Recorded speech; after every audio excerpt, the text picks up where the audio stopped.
Hello বন্ধুরা, আমি Subhajit. Welcome to my বন্ধুরা, দেখো কত সুন্দর চাপা আমার ছাদ বাগানকে চাপা ফুলে ভরিয়ে রেখেছে। কালার দেখো, একটা ফুলের মধ্যে কিন্তু বিভিন্ন কালার আছে। দেখো এই ফুলটা সবে ফুটেছে, কতটা সুন্দর কালার।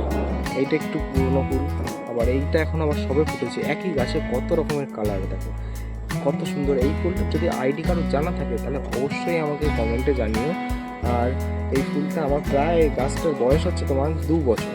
গাছটা দেখো, একটা গ্রো ব্যাগে আছে, 10 ইঞ্চি গ্রো ব্যাগে আছে। গাছটা কত সুন্দর মোটা হয়েছে, পাতাগুলো কত বড়। এই ফুল স্টিক আসার পরে থেকে 3টে মাথা বেরিয়েছে, একটা দুটো তিনটে। এই 3টে মাথা কিছু যখন ফুলটা শেষ হবে 3টে মাথা কিন্তু অনেক বড় হবে, তার থেকেও কিন্তু আবার ফুল। আর যেহেতু আমার ছাদ বাগানের বেস্ট ফুল বলতে গেলে এখন চাপা ফুল। বর্তমানে আমার ছাদ বাগানের বেস্ট ফুল হচ্ছে চাপা ফুল। আমার সব থেকে প্রিয় ফুল হচ্ছে চাপা ফুল। সেই কারণে বেশিরভাগ পরিমাণে আমার ছাদ বাগান চাপা গাছ করি, বিভিন্ন কালারের। এটা হচ্ছে এই গল্পটা খুব মিষ্টি। তোমরা কিন্তু করতে পারো। চাপা ফুলের কাছে বেশি খাটনি নেই, বেশি যত্ন নিতে হবে না, প্রচুর পরিমাণে ফুল নেই সব। এই যে ফুল স্টিকটা দেখছো, এই স্টিকটা কিন্তু বহুদিন হয়ে গেছে। প্রায় এটা 2 বছর এটা ফুল দিচ্ছে, এখনো 4 থেকে 5 মাস আরামসে ফুল দিচ্ছে। আজকে ভিডিওটা এই